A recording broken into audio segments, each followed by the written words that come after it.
Bonjour Jean-Claude. Frédéric Bastien vient d'attaquer le système et de nous donner une leçon de politique. En quoi ça sert la cause? Bon, mais il s'attaque à quoi? Il s'attaque à l'intégrité du système judiciaire canadien qui est comme braqué contre la nation, et ça depuis très longtemps. Et c'est pas la première fois que Frédéric Bastien s'attaque au système judiciaire. Il l'a fait dans un travail qui est remarquable, qui est la bataille de Londres, là où il démontrait qu'il y avait eu un complot entre le politique, l'exécutif canadien et au moins un juge de la Cour suprême. Fait que là, il attaquait l'intégrité de la Cour suprême. Cette Cour suprême-là, il faut comprendre à quel rôle qu'elle joue, la Cour suprême, puis quel rôle joue la Constitution de 82. La complot qui a dévoilé, finalement, c'était pour favoriser le rapatriement de la Constitution de 82, la Constitution de 82, qui est la Constitution de 82 avec la Charte des droits, particulièrement sa clause d'interprétation, l'article 27, qui dit que tous les tribunaux doivent interpréter, rendre des décisions en tenant compte de la promotion du multiculturalisme. On est au cœur de la joute, là. Alors donc, cette Constitution-là qui est imposée, OK? Et puis, c'est dans le rôle de cette Constitution-là, elle est fondée sur la négation de la nation. La négation de la nation. Et ça, c'est pas l'opinion d'un gauchiste indépendantiste, là. Ça, c'est une constitutionnaliste, okay, spécialiste, et elle a fait l'étude de... C'est Eugénie Brouillette? Eugénie Brouillette, OK, oui. Ça. Regarde. Et elle a fait la démonstration que il y a eu évolution d'abord de la Cour suprême parce qu'à partir de 1949, la Cour suprême est devenue la seule référence dans les décisions judiciaires au Canada, particulièrement sur le partage des juridictions.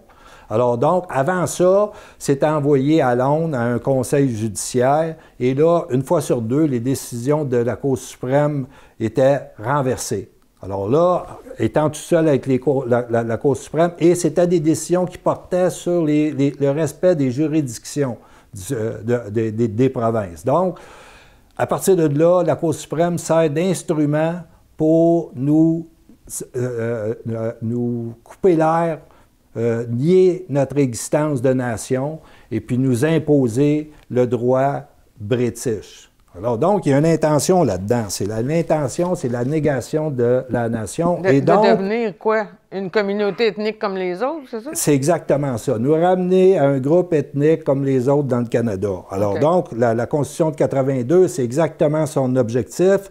Et là, ça pose un défi existentiel pour une nation française en Amérique dans le statut de nation et non pas de groupe ethnique.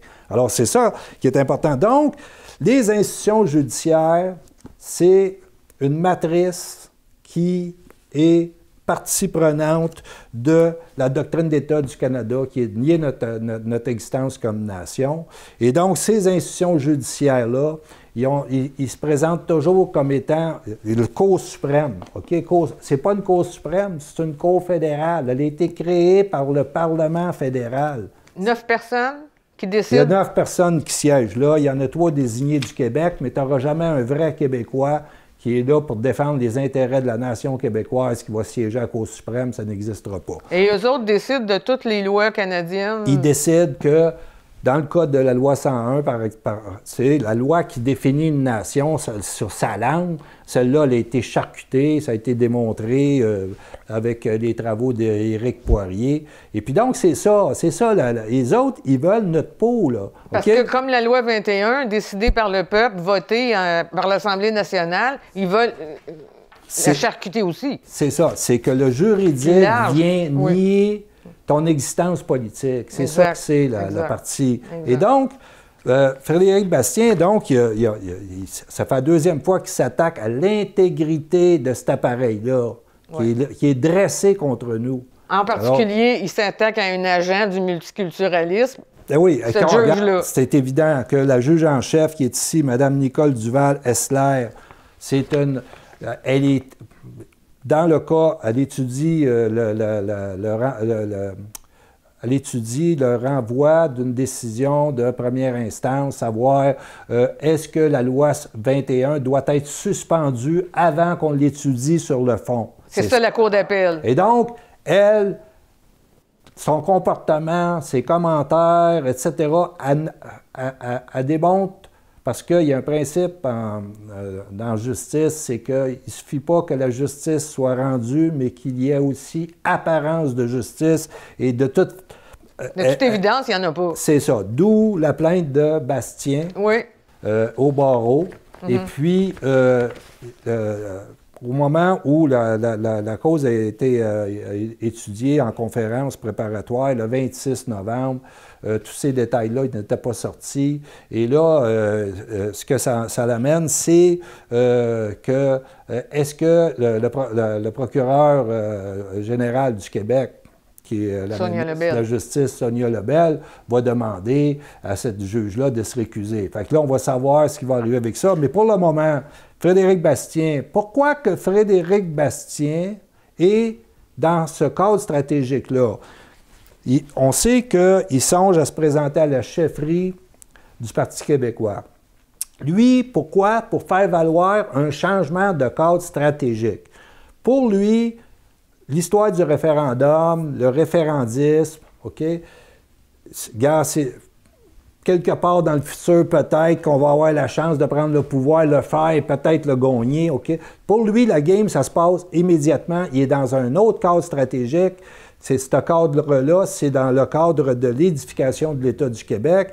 Et dans cette lecture-là, lui, il dit qu'il faut attaquer immédiatement. Et la porte, il y a une porte d'ouverte, c'est la fameuse décision sur le renvoi de la sécession du Québec en 1998. On ne va pas prendre la tête avec ça. C'est juste que la décision du tribunal dit tout simplement, s'il y a une partie, une province qui amène une demande politique qui est appuyée par un référendum ou une décision très forte de le Parlement, il y a une ronde constitutionnelle qui doit s'ouvrir et les partis doivent négocier de bonne foi. À partir du moment où il est dans un cadre stratégique comme celui-là, il fait les bons choix. On parle de Frédéric Bastien. Il fait les bons choix. Lui, il s'attaque à l'intégrité de ce système judiciaire-là. Mais il y a deux personnes à date qu'on lit qui font les bons choix. Le reste des souverainistes n'ont probablement même pas jamais lu Eugénie Brouillette ou... On va y revenir parce que justement, Eugénie Brouillette, ça aurait dû être la base de tout l'argumentaire souverainiste. Ils veulent notre peau, on est dans un défi existentiel et la souveraineté, c'est pour relever ce défi existentiel-là et non pas pour produire un projet de société bleu-vert, peu importe, OK, gauche-droite. C'est imposé, on n'a jamais accepté. C'est exactement ça. Alors ça, elle est dans la logique de Bastien. OK? Eux autres sont dans le game immédiatement. Ça. Mais, comme tu dis, les souverainistes n'ont pas d'oreille pour ce monde-là. Et c'est pour ça que Bastien se présente à la course à la chefferie. Pas pour y aller vraiment, d'après moi, mais pour se faire entendre, faire voir un autre cadre stratégique. Alors donc, le cadre de l'édification de l'État. Et dans le cas, pourquoi que là, il y a une chance de frapper sur un dossier comme la Charte de la laïcité, OK? C'est parce que la Charte de la laïcité, le gouvernement Legault, en amenant ça, il s'attaque au cœur de la doctrine d'État du Canada, qui est le multiculturalisme avec la Charte, etc. Et là, dans ce projet-là, c'est important de le comprendre, il modifie la Charte du Québec pour amener une clause d'interprétation, parce qu'il y en a une dans la Charte fédérale. Alors donc, la Charte fédérale, c'est multiculturalisme. Dans l'autre, c'est non. Ici, au Québec, notre clause d'interprétation, c'est l'État est laïque, égalité homme-femme. Et ça fait passer le bien commun au-dessus de droits et libertés, que au Canada, c'est ça qui prime. Ben oui, eux autres sont dans des codes, OK, de droits individuels. Puis ça, nous, on est dans les codes de droits collectifs parce que c'est notre existence qui est en jeu. Exactement. C'est que ça, mais ça. Eux autres, ils veulent nous imposer comme référence une valeur universelle. C'est un droit qui est tout simplement un code civilisationnel anglo-saxon. Et là-dedans, quand on voit, on a fait ça, la capsule, la négation de la nation. Oui. Et là-dedans, on conclut que tout le long du parcours, c'est le suprémacisme anglo-saxon qui est en marche. Et la négation de la nation, c'est une position constitutionnelle raciste vis-à-vis notre nation. C'est pas très compliqué à comprendre, c'est ça la game. Mais là, ces souverainistes-là, comme tu disais tantôt, c'est qu'ils passent, ils veulent pas aller au front sur le vrai combat. Okay? Et là, l'ouverture d'une ronde constitutionnelle pour... Le vrai combat, c'est juste de nommer la chose. Ils veulent notre peau. Oui. C'est ça, exactement. Ils disaient, gars, ils veulent notre peau. Tu peux-tu le dire clairement? Et non pas nous dire, avec la souveraineté, on pourrait être plus vert, plus progressiste. Je veux dire, il n'y a personne qui va à la guerre pour ça, OK? Alors donc, sont les deux dans la même logique. Ils s'attaquent à l'institution fédérale immédiatement. Et puis, s'ils n'étaient pas dans ce cadre-là stratégique, il ne se serait pas occupé de la juge la juge, appelons-la la juge Jupon qui dépasse. Il dépasse tellement qu'elle a le jupon en terre. Elle s'est fait pogner le jupon en terre. Il y a tellement comment dire, il y a tellement de fautes. De faux pas, oui, de fautes. Faux pas dans sa conduite que ça n'a pas d'allure. Ça s'accumule d'une journée à l'autre. Peut-être d'une arrogance. Ben oui, parce qu'on a différents acteurs qui interviennent. On va venir au plus spécifique. OK? On a le Droit Inc., le site qui publie une lettre de un groupe d'avocats, mais anonyme. Pourquoi anonyme? Parce qu'ils craignent de subir des torts à la cour d'appel s'ils s'identifient. T'imagines-tu quelle confiance qu'ils ont en ce système judiciaire-là? Comprends-tu? Ça parle fort, ça. Et aussi, ils relèvent là-dedans. Ils relèvent que la juge, elle a parlé de la cause, le droit des femmes. OK? Le droit des femmes, parce que la juge, elle a affirmé que c'était textuel dans la loi 21 qu'on s'attaquait aux femmes. Et c'est pas du tout écrit dans le texte. Oui, parce que là, ils disent, eux autres, comment expliquer que la juge en chef ait déclaré que c'est écrit en toutes lettres dans la loi que la laïcité viserait à exclure des femmes voilées, alors que rien de tel n'est écrit dans le texte? C'est une juge en chef qui est prête à lire une loi, qui a réécrit la loi. Et puis en plus, elle influence l'avocate en lui disant quoi dire et quoi utiliser parce qu'il y a une portion qui n'est pas couverte par la clause dérogatoire. Oui, c'est ça. Ils cherchent ça, là, parce que la clause dérogatoire... Ils vont chercher... Ils vont chercher quelque chose d'autre, OK? C'est ça. Donc, on saurait... Ils disent là-dedans, bon, comment... concernant le droit des femmes, comme valant preuve convaincante sans plus d'explication que les enseignantes seraient plus visées par la loi selon la théorie de Françoise David, l'ancienne porte-parole de Québec solidaire. Là, on voit le lien entre Québec solidaire, le multiculturalisme de Trudeau.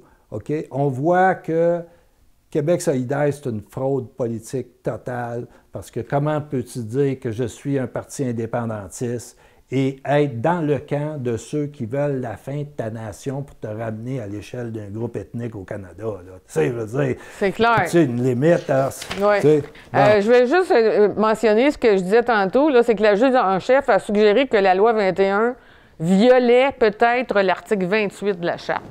L'article... C'était l'article sur l'égalité homme-femme. Homme-femme. Alors que dans la loi 21, c'est préservé. Il y a une modification de la Charte du Québec. J'espère que vous avez pas mal à la tête, là, mais c'est très simple, OK? Il y a une modification qui dit l'État est laïque, égalité homme-femme. C'est dans la charte. C'est pas dans la charte canadienne. C'est dans la charte, là. Mais oui. C'est ça. Alors donc, quand on dit que ça vise à discriminer les femmes... Non, ça vise encore une fois à nous enlever la peau sur le dos, là. Puis là, il y a d'autres acteurs qui sont intervenus justement sur le droit des femmes. Oui. OK? Puis c'est le groupe des femmes, c'est PDF. Pour les droits des femmes du Québec, PDF Québec, OK? Oui. Eux autres, ils interviennent et eux autres, qu'est-ce qu'ils ont fait? C'est qu'ils étaient attentifs à la cause et ils ont entendu, à la fin, la juge faire un commentaire et ils ont dû aller chercher l'audio de ça.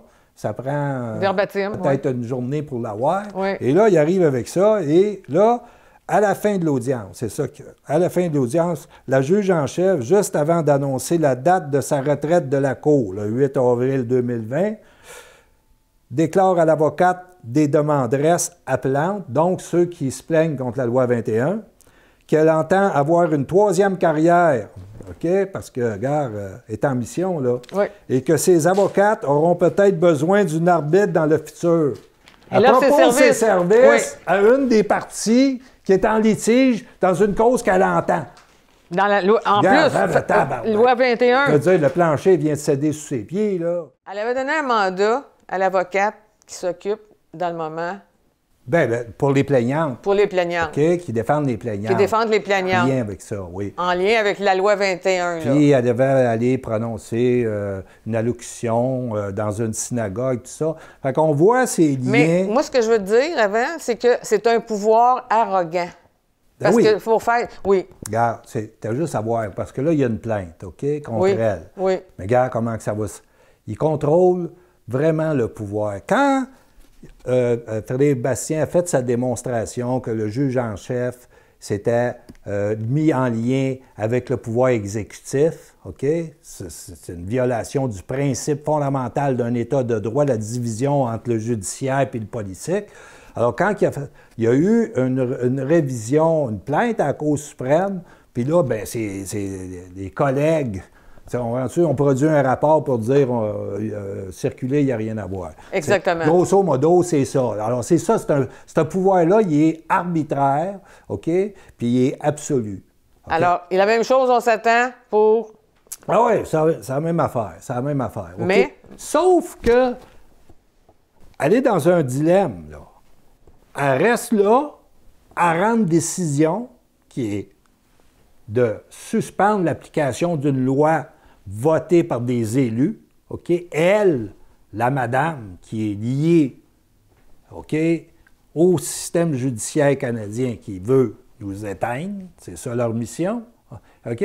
Et là, si elle fait ça, le monde, là, ce que ça permet, l'attaque de Bastien, c'est faire la lumière sur tout ce système-là. Oui. Que le monde pense que c'est un système qui est équitable, puis que c'est des juristes de renom, puis des sommités du droit, puis tout ça.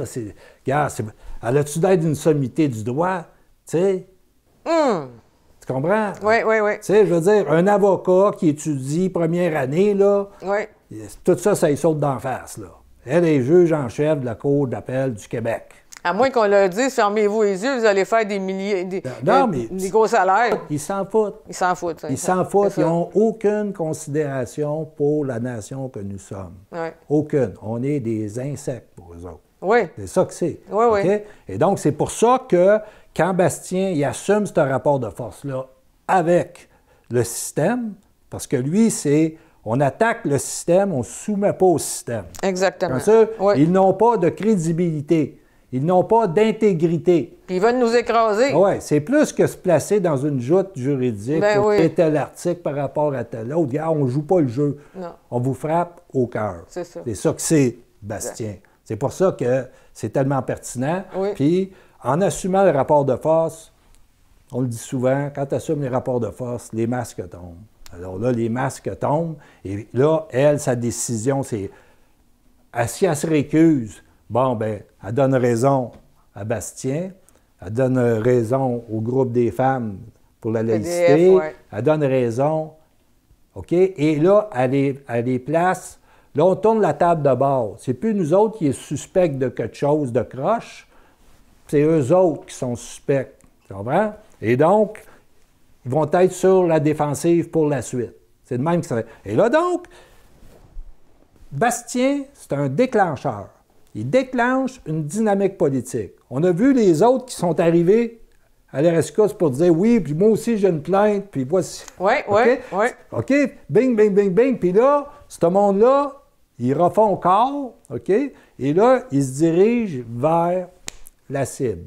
C'est ça. Qui est le système juridique avec la Constitution de 82. Ils s'attaquent à tout ça en même temps. Et aux acteurs qui rendent cette matrice-là, tu comprends-tu, opérationnelle. Oui. Là, moi, je suis content parce que, tu le sais, on a fait plusieurs capsules, dont je vais juste en prendre deux simplement. C'est c'est la fin du référendisme. La fin du référendisme, c'est à quoi?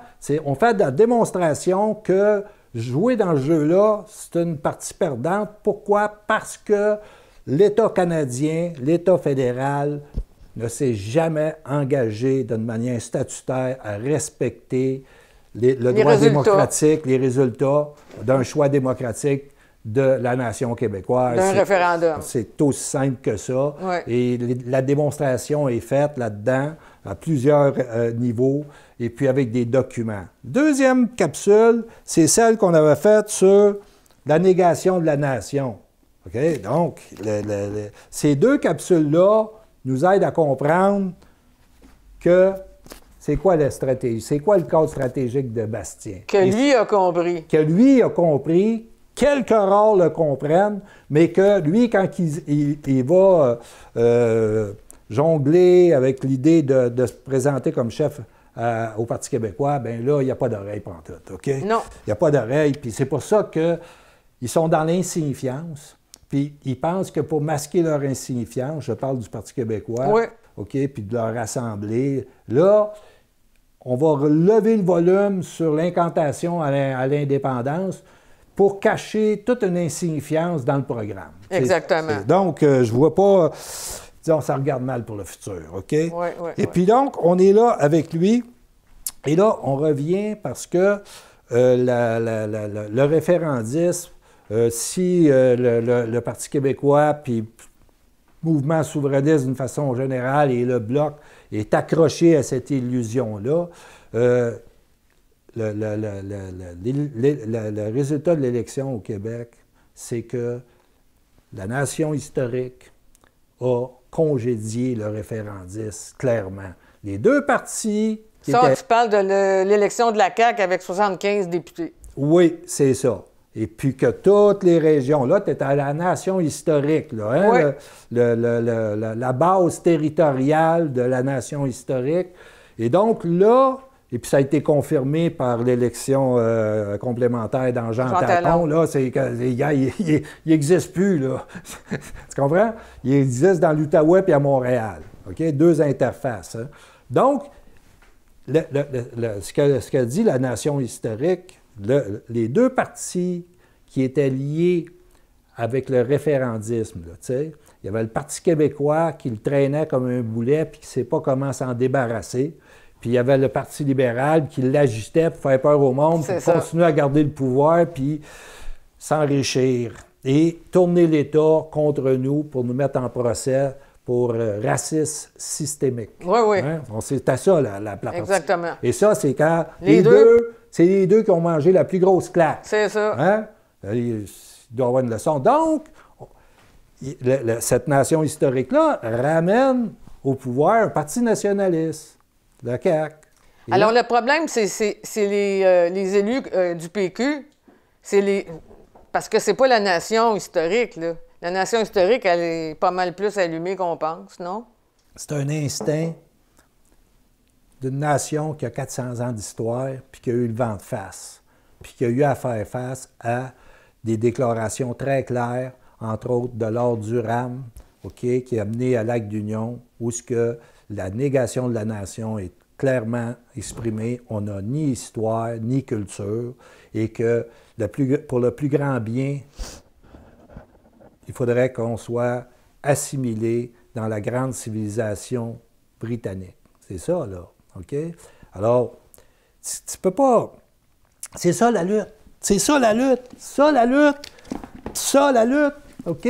C'est ça la lutte. On est dans une perspective historique sur le long terme. Ils veulent notre peau. Cette nation-là, par instinct, a décidé que, gars, le référendum, c'est une loterie qui est truquée. Tu ne gagneras pas ta maison avec ça. On ne fera pas l'indépendance avec des idéalistes, t'avais dit. Non, surtout pas. OK? Il faut qu'ils sortent du quartier général.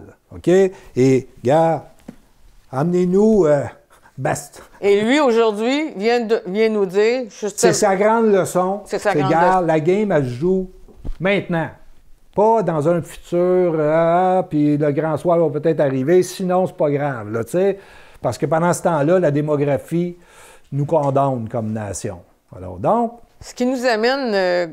oui, mais on est avec la CAQ, justement. On est avec la CAQ. La CAQ est sur la proposition. Si tu n'es pas dans le référendisme, tu es dans l'édification de l'État. OK? Et là, eux, ils disent, on n'est pas indépendantiste, non, le Canada, mais en même temps qu'ils disent ça, la première loi qui arrive, c'est la laïcité. La loi sur la laïcité. Et comme on disait tantôt, cette loi-là, c'est une attaque au cœur de la doctrine d'État du Canada. Tu comprends? Il y a une incompatibilité entre... Oui, c'est ça. Nous, on n'est pas indépendantistes, mais gars, je te pète un bon coup de poing dans le front. C'est ça que c'est. Ouais. OK? Bon, là, c'est une game discrète. OK? Puis là, on arrive avec... Là, en faisant ça, lui, écoute, d'abord, il faut comprendre que quand il a pris le pouvoir, il y a un service contentieux juridique de l'État du Québec, c'est-à-dire le groupe d'avocats qui travaillent pour... Et puis eux autres, ils ont dit, « Hey, ton projet de loi sur la laïcité, nous, on peut pas... nous. » Lui, eux autres, ce groupe-là, probablement des nominations de libéraux, OK? Puis là, ce groupe-là, bien, eux autres ils ont avalé la Constitution canadienne, puis le cadre juridique canadien, on sait qu'il est complètement pourri, puis eux autres, ils vivent là-dedans, cette petite cage-là. Là.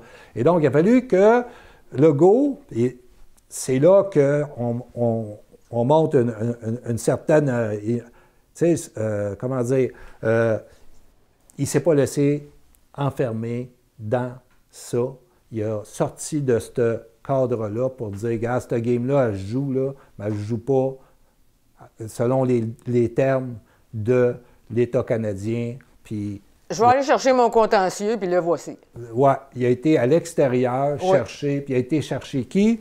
Il a été chercher des gens qui connaissent très bien Frédéric Bastien, Guillaume Rousseau, Éric Poirier, etc., le comité juridique de l'Université de Sherbrooke. Qui ont conçu la loi. Qui ont écrit cette loi-là et qui ont amené la proposition, la suggestion de modifier notre propre charte des droits à nous pour qu'on ait une clause d'interprétation à opposer à la clause d'interprétation. Là, on a la déclaration la plus intéressante, c'est celle de...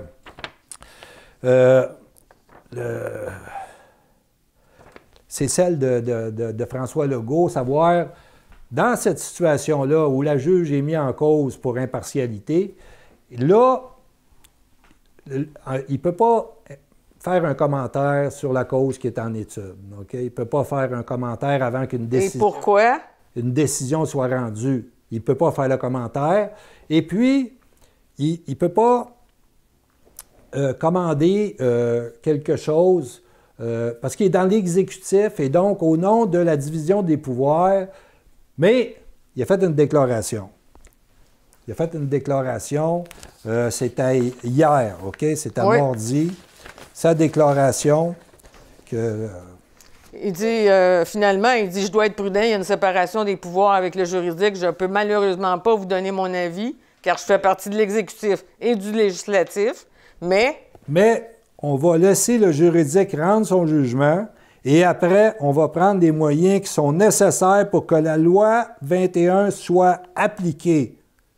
Et ça, je pense que la nation historique était bien contente d'entendre ça. Ça veut dire que lui, là, la cage juridique, là, elle va se prononcer, là. Ouais. Mais gars, nous autres, on va agir en dehors de ce cadre-là.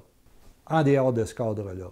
Et ça, c'est une déclaration assez étonnante, là, tu sais. Fait que là, on voit qu'il y a une détermination, OK? C'est un enjeu existentiel. D'ailleurs, lui-même, Legault, il avait fait une déclaration à l'effet que notre culture, on doit la défendre, c'est notre existence.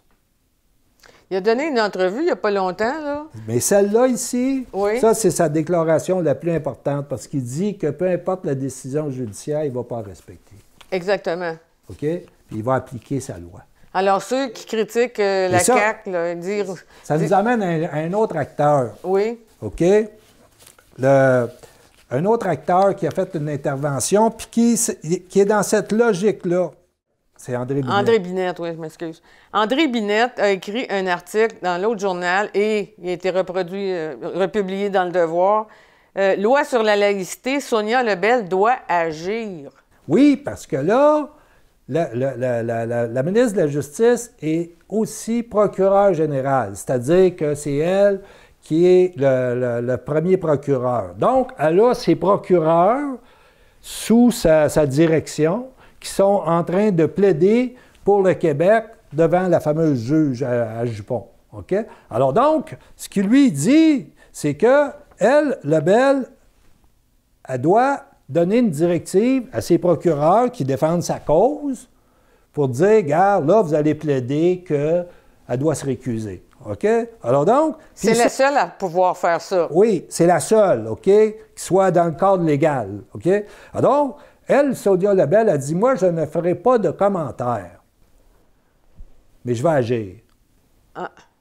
OK? Parce qu'elle ne peut pas faire un commentaire sur la cause qui est devant le juge, mais elle, en tant que procureure générale, elle peut dire, on plaide ça. Elle se récuse. OK? Bon. Et là, quand tu vois la détermination de Legault qu'on vient de lire... Ils sont parlés. Ben, gars, tu sais, c'est assez clair que, gars, il y a une volonté, là, de mener la lutte, là, tu sais. Alors donc, on revient à André Binette. Parce que, à partir du moment où on a amené un match contre la doctrine d'État du Canada, le multiculturalisme, avec la Charte de la laïcité, là, tu es dans une position où tu as une Charte du Québec contre une Constitution canadienne. OK? Pour que le match soit égal, il faut que... Le Québec se dote d'une Constitution. Il se dote d'une Constitution d'État. Et enchasser la Charte des droits et des libertés. Exactement ça. Et là, tu prends ta charte, pareil comme le Canada. Ils ont mis leur charte dans la Constitution. Tu fais la même affaire. Avec la laïcité comme... C'est ça. Parce qu'il faut rappeler aux gens que on fait une lecture géopolitique et que là, tu n'opposes pas une Constitution canadienne à un projet de loi. On l'a vu avec la loi 101, comment la Constitution canadienne a démoli la loi 101, qu'eux autres, au Québec, pensaient que c'est une loi fondamentale, c'est la loi d'une nation qui cherche à exister. On va dans le grand tout nord-américain, anglo-saxon. Rappelle donc ce que c'est la loi 101 à des gens qui ne sauraient peut-être pas c'est quoi. C'est la loi qui statue sur la langue française, le français, langue officielle du Québec. Okay? Voilà. Avec toutes sortes de dispositions, mais qui ont toutes été charcutées. Et puis, c'est Éric Poirier qui a écrit le livre la loi 101, 40 ans après, qu'est-ce qu'il en reste. Et donc, ce groupe-là est en train de travailler, parce que là, on fait une petite parenthèse sur un renouveau du statut du français au Québec. Alors donc... Une assise d'État, non? Bien, c'est que on a, Vigile, proposé que la loi 101 soit posée sur un grand principe et que ce grand principe-là, c'est que la loi, le français ait le statut d'une langue d'État. Point final, that's it. Et non pas une langue officielle, parce qu'une langue officielle, tu peux en avoir plusieurs. Ou une langue commune. Alors donc, on revient à cette charte-là qui provoque toute cette dynamique-là. La Charte du Québec. Ben oui, parce qu'il y en a qui ont dit, bon, lui, il est fédéraliste, le GO, ils ne comprennent pas, ils sont dans le référendum, j'attends le grand soir. Oui, oui, exact. OK? Là, regarde, on est en quoi ça sert la cause? C'est un déclencheur de dynamique politique. Alors, il y a plus de gestes autonomistes posés par le gouvernement Legault à date que le PQ, peu importe, gars, il attendait le grand soir. Il y en a, des gestes autonomistes. Mais celui-là, c'est un acte d'État. Un acte d'État. OK? Parce que l'État ne pose pas des gestes, ça pose des actes. Bien, un acte d'abord. Un acte d'État. Oui, c'est ça. C'est un acte d'État qui s'attaque, on le répète tout le temps. Le monde ne comprenne pas. Ça s'attaque à la doctrine d'État du Canada. C'est quoi une doctrine d'État?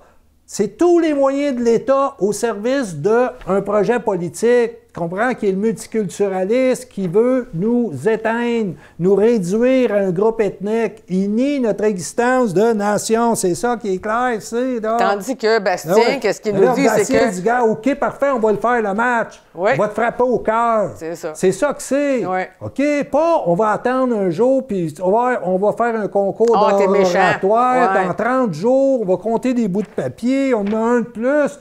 On a un pays. Hey, tu comprends-tu? Pourquoi tu penses qu'on est dans le cul-de-sac actuel?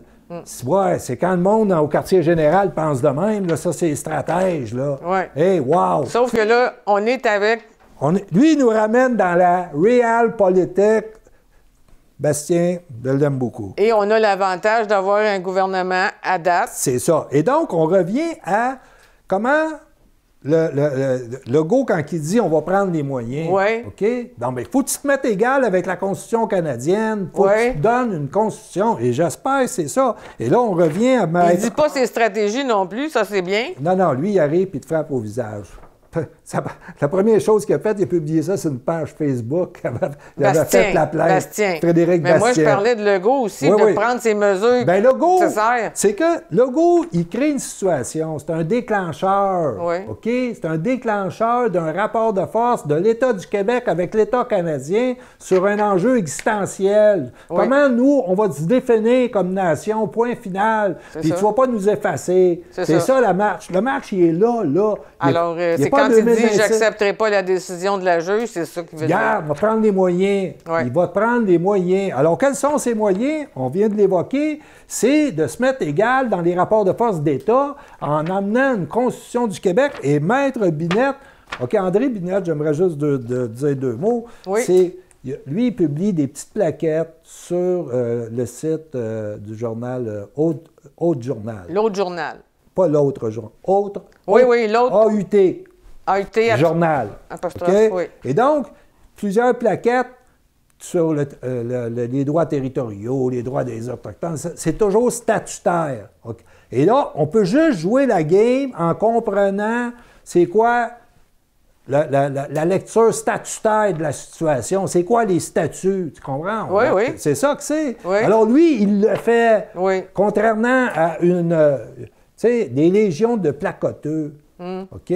D'intellectuels qui brassent du vent. Lui aussi, il est dans la réelle politique, là. Ben oui, parce que lui, il a compris la suite de la game. C'est ça. La suite de la game, c'est quoi? C'est, gars, la meilleure sortie de crise, je le cite, la meilleure sortie de crise est de demander au peuple québécois de se prononcer par référendum sur l'application exclusive de la Charte québécoise au Québec et sur son interprétation par des juges nommés par l'Assemblée nationale. Pas nommés par... Pas nommés par le premier ministre du Canada qui veut à fin. OK? Un tel référendum déclenchera l'obligation constitutionnelle de négocier du gouvernement canadien. L'application exclusive de la Charte québécoise devrait être un élément central d'une Constitution du Québec. Donc, elle veut dire une ronde constitutionnelle et une Constitution du Québec. C'est ça. Et là, tu as 60, peut-être 70 des francophones qui sont derrière la Charte de la laïcité. Ça va être un oui. OK? Bon. Ça, c'est pas la même chose qu'un référendum pour l'indépendance, là. Ça a la vraie... Non, celle-là, regarde, on a fait sur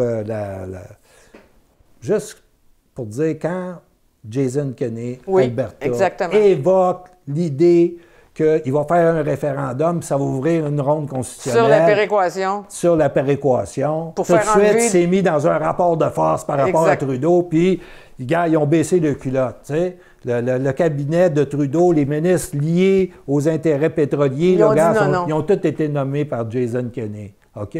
Alors, tu vois le rapport de force que ça fait. Okay? Puis finalement, il a abandonné cette...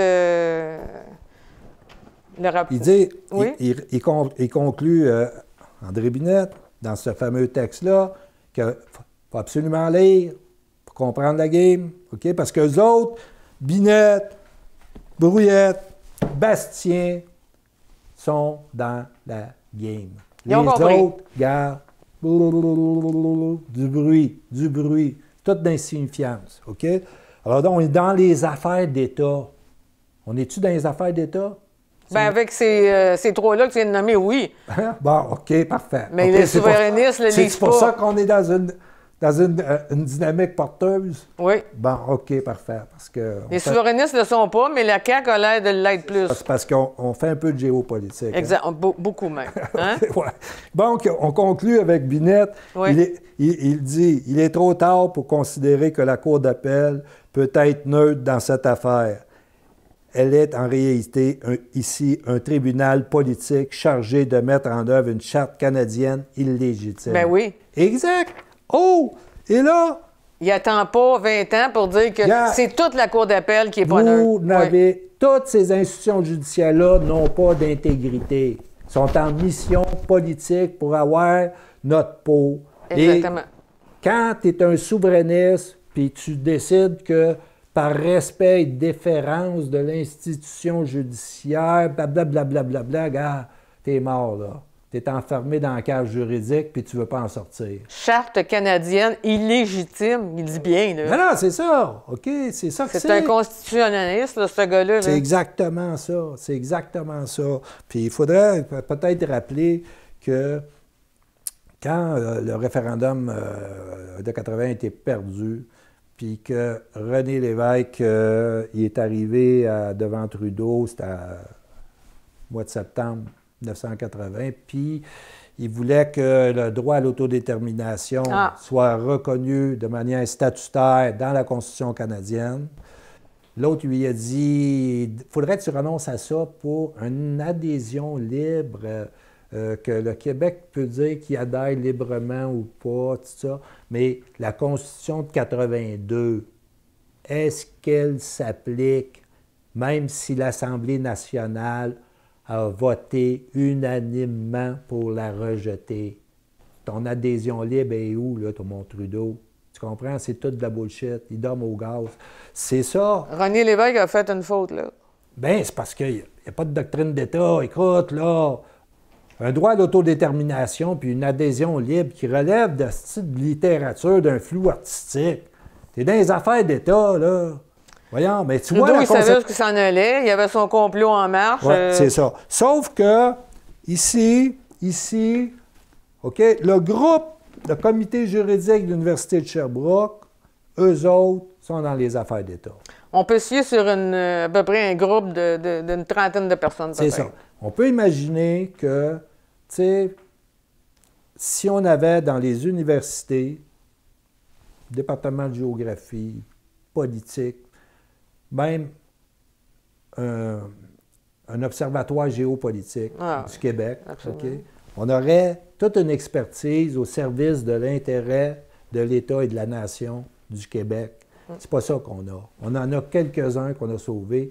Nos institutions, à cause du référendum, du référendisme, on regarde le grand soir. Pendant ce temps-là, on a abandonné nos institutions. Alors, Binette et Bastien sont sur la même longueur d'onde stratégique. Pourrais-tu nous expliquer pourquoi? Bien oui, parce que eux, ils ont fait une lecture de la décision de la Cour suprême, la décision sur le renvoi de la sécession du Québec, en 98, la décision sur le fait qu'on peut ouvrir une ronde constitutionnelle en amenant une proposition politique qui est appuyée très fortement par une des provinces. Okay? Alors donc, ils sont les deux sur cette lecture-là. Fait qu'il y a une porte ouverte qu'on refuse de prendre, au nom de la logique référendaire, parce que ça va se régler le grand soir. Mais là, ce que ça fait, c'est que, on l'a expliqué, Ottawa, la dernière chose au monde qu'ils veulent voir arriver, c'est une ronde constitutionnelle. Oui. Là, parce que ça, c'est une dynamique politique, puis il faut rappeler aux gens qui sont plus jeunes que quand il y a eu la dernière ronde constitutionnelle autour du lac Meech, elle a coulé dans le lac, et la réaction après au Québec, c'est que la souveraineté a monté à 60 Ça fait que c'est une vague bleue énorme, OK? Oui. Alors donc, ils sont traumatisés face à ça. C'est là qu'on les a. Oui. J'ai expliqué un peu plus tôt que Kenney l'avait utilisé, Oui. OK, pour établir son rapport de force qui est confirmé, favorable. OK. Donc, ici, Frédéric Bastien était conseiller de Jean-François Lisée.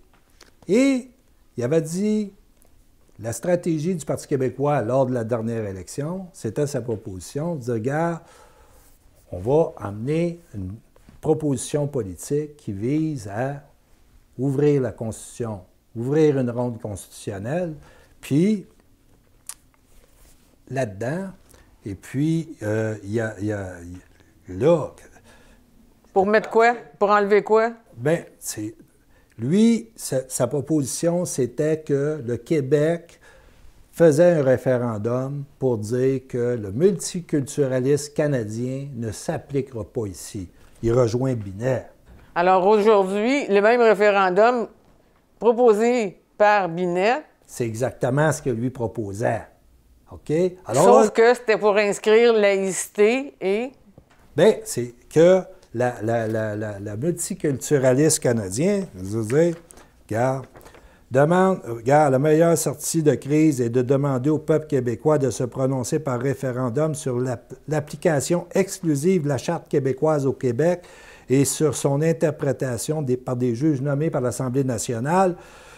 Donc, lui, Oui. peut-être un peu plus clairement, il dit le référendum au Québec serait à l'effet qu'on voit les effets néfastes du multiculturalisme canadien qui vise à nous ravaler au rang d'un groupe ethnique et nous, on a le droit de se défendre. Et là, ce référendum-là dirait que le multiculturalisme canadien ne s'appliquera pas au Québec. Alors là, tu viens de faire une rupture. Alors, il peut s'appliquer partout dans les autres provinces, sauf au Québec. C'est ça. Donc, la doctrine d'État du Canada ne s'applique pas sur notre territoire. C'est ça que ça veut dire.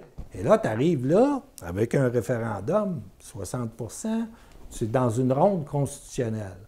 Dans une ronde constitutionnelle, dans un contexte, on l'a vu avec la dernière élection fédérale, où ça brasse à l'ouest, ils veulent plus d'autonomie.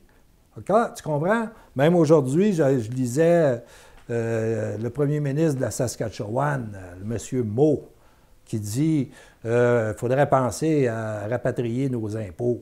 Oui. Tu comprends? Alors là, on est dans un contexte où on peut brasser tout ça. Et puis, on est dans des affaires d'État et on n'a pas besoin d'attendre, on peut attaquer immédiatement. Et donc, dans ce contexte-là, le Legault semble avoir une détermination à défendre sa charte de la laïcité sans égard pour la décision de la Cour d'appel. Le régime juridique canadien. Puis, alors donc, c'est ça. tu comprends? Là, on est dans une dynamique de rupture. Oui. On est dans les affaires d'État. L'État du Québec va se définir autrement que ce que la Constitution canadienne fait comme définition du Québec. OK? Cet État-là du Québec qui porte une nation. On est haut dans le match existentiel. Alors, c'est ça. Mais la question n'est-elle pas qui va prendre la balle au bon? Bien, c'est ça. Mais il semble que, gars, on ne sait pas quelle carte a dans sa manche Legault quand il dit, gars, on va l'appliquer quand même. On ne sait pas. Mais c'est comme une invitation au voyage quand même, là. Exactement. Puis on surfe sur cet espoir-là d'avoir la laïcité c'est ça. enchâssée dans une constitution, en plus. Ben, oui, c'est ça, parce que c'est l'État qui se définit par des actes d'État. Oui. C'est tout simplement ça. OK? Comme ça s'est fait dans d'autres années, au moment où on a créé la Caisse de dépôt, on a fait la doctrine Gérin-Lajoie, qui est la projection des compétences du Québec à l'extérieur, tu comprends-tu? À l'international. C'est ça, là. Ils ont-tu demandé la permission à quelqu'un? Tu te définis, puis l'État devient ce qu'il fait. Fait que tu bâtis ta maison. On est sur le cadre de l'édification de l'État. Eux autres sont tous là-dedans, là. OK? Et puis, le problème, c'est que ton mouvement souverainiste, tu sais, ils sont où? Tu sais, on cherche. Mais cette capsule-là aura quand même servi à démontrer que, hormis toutes les faussetés de la juge, puis le fait qu'elle devrait se récuser, ça touche beaucoup plus large. Ben oui, parce que le fait que Bastien l'attaque sur son intégrité du système, il y a tout un éclairage qui apparaît. Tu comprends? Oui. Et ça, c'est bien plus pédagogique que des discours d'intellectuels dans les universités, dans des débats entre soi d'indépendantistes. Là. Oui. Wow! Fait que c'est ça. Alors là, on est dans une dynamique politique et comment nourrir cette dynamique politique-là pour l'amener à notre finalité? Puis on a, de la part de ces gens-là, qui sont pas mal plus éclairés sur les affaires d'État, des très bonnes suggestions. Alors, et un gouvernement qui a l'air décidé à... oui, parce que sinon, ça tomberait à plat. Exactement. Okay? Alors lui, la déclaration de Legault est porteuse à ce niveau-là. Là. Ouais. Alors donc, il faut remercier puis souligner le travail de Frédéric Bastien. Absolument. Quand il a commencé la bataille de Londres pour discréditer complètement les institutions judiciaires canadiennes et qui poursuit son travail, puis c'est un travail de solitaire. Et puis, on le voit avec ça, ses propositions qu'il a faites au Parti québécois, il n'y a pas eu d'oreille. D'ailleurs, il avait proposé exactement la stratégie sur la charte de la laïcité avec la clause dérogatoire. Et sais-tu quoi? C'est ce qui est arrivé. Le caucus du Parti québécois, la clause dérogatoire. Oui. On n'est pas prête. Oui. Tu n'es pas prête à mener la lutte, OK? Bon, c'est ça. Alors c'est un hommage qu'on rend à ces personnes-là. Ah oui. On rend un hommage à Binet, à Frédéric Bastien, Eugénie Brouillet, tu comprends? Et puis, regarde, les gens, regarde, ils devraient tous prendre ces livres-là, puis... C'est des gens encore vivants. Ben oui, mais ils sont actifs. Et très actifs. Alive and kicking. Okay? Oui, alive and kicking. C'est ça. Alors donc, regarde, eux autres, ils ont le cadre stratégique. On ne se trompe pas si on fait les lectures de ces livres-là. Non, c'est ça. Ça devrait être les livres de chevet des gens du Bloc, des gens du Parti québécois, des gens de la CAQ. Regarde, la game, là, eux autres, ils l'ont très bien cadré, ils l'ont déclenché, puis regarde, elle est porteuse. Et puis, contrairement à l'impression qu'on a d'être déprimé parce qu'un référendum, il est très lointain dans l'imaginaire, là, dans le possible. Là. Non, la game, c'est pas dans 2026. Elle se joue tout de suite. Et celui qui nous aide à le comprendre, c'est Frédéric Bastien. Merci, M. Bastien. Et merci, Jean-Claude.